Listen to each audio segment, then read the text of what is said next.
games in a new conference been different this week? I wouldn't say it's been different. We can prepare every week like, it's the biggest opponent we're ever going to play. So it's been about the same. And it's the first time we get to really travel, though. And so we know that's the only big difference, but it's been about the same for us. How'd that big touchdown feel against Oregon State?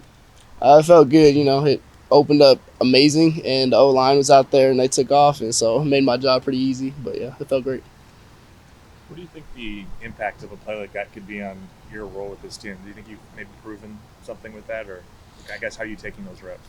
I guess the way this team kind of works, you prove everything in practice, and so everything I showed them in practice, they know when they put me out there in the game that's what they're going to get, and so that's why I get those opportunities like that, and I just want to keep trying to make the most of them. Give Noah a hard time at all for that touchdown, kick return touchdown? Nah, that's my guy. I didn't know that actually happened until like way after the game, but we talked about it, and it happened, and I was just happy I was able to be there, help him out. Yeah. So you didn't realize it was a live ball? No, I thought there could be a chance, so I got it just in case, but I didn't think it actually had happened. And then, after we saw the film, found out all that. But yeah. What's been the fallout in practice in terms of instructing those kind of situations? Has it been something you guys have focused on a little more? We focus on them a lot, actually. That's why, when I saw the ball on the ground, I thought to pick it up. But we focus on those type of situations. It's anything that can happen all the time. And so when it happens, it's kind of just like second nature. But, yeah. What's it been like being on kickoff coverage, too? Because that's not necessarily a role that you always see a lot of running backs doing, but you're gunning down there. Yeah, it's been amazing. Last year, that was my goal, was this year to be back there. And then going into fall camp, I was able to earn that spot. And I love it. I take special teams extremely serious. And so it's been fun. And that's one place I've definitely honed in on. What about special teams as specialty?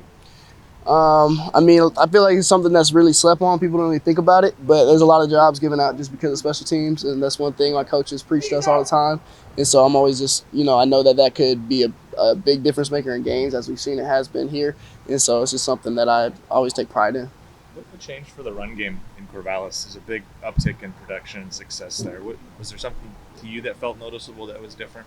I would say just, connection, really. Like, once we got with the O-line during the week and we started knowing exactly where they wanted to go, we knew how to set the blocks up better.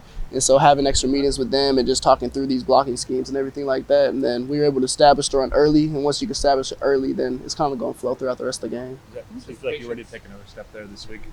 100%. I feel like every week we're going to get better and better, and that's the goal. How much does patience also play a factor in your guys' running ability of just setting the blocks up? It's been huge. If you watch any good running back, you see it feels like they're going slow almost until they take off. So that's something our coach has been on us nonstop about, just, being very patient when we see it, take it, but not to force anything. So it's been big. I feel like that was maybe an issue earlier in the season? I would say something that we definitely had room to get better at, and so we were able to, Corvallis. So those meetings with the O-line, is that player-led? Was that something that you guys just kind of took upon yourselves? Was that something that Coach Samp and Coach Terry were leading you guys, or how'd that come about? A mixture of both. We had a little bit with coaches, but for the most part, it's player-led. The O-line, the centers, and all them, and the quarterbacks are in there as well, just so they know everything that's going on as far as pass pro and all that. But, yeah, it's mostly player-led. How do you feel like you and the running back room as a whole attacked the bye week with a week of rest? We don't really feel like it was much of a bye week. Like, we worked all week. We practiced almost every day. So it was definitely good, though. Feel like our pace was the big thing that, we were able to work on a lot. And so we were just able to fix a lot of the little things that we needed to work on. And, yeah, it was great. It's year 2 for you going into the season. Do you have any personal goals or benchmarks that you want to hit this season? Really just make the most of every opportunity I'm getting. And obviously we have a very stacked room and a lot of good backs. And so whatever opportunity I'm given, whatever role I have, I just want to do my best at it. Do you guys get a chance on Sunday to watch Bo and Bucky's and Troy and all those guys play? And if so, what is it watching a game with so many of your former teammates like? It's awesome. Every day we were able to see Bo and Troy and Bucky and all them. We were able to see their routine and, how they attack things here, and then seeing them now do it in the league. Like, we kind of knew it would happen just because they've been doing that. And so it was awesome, though, to see everyone be able to see it and come full circle.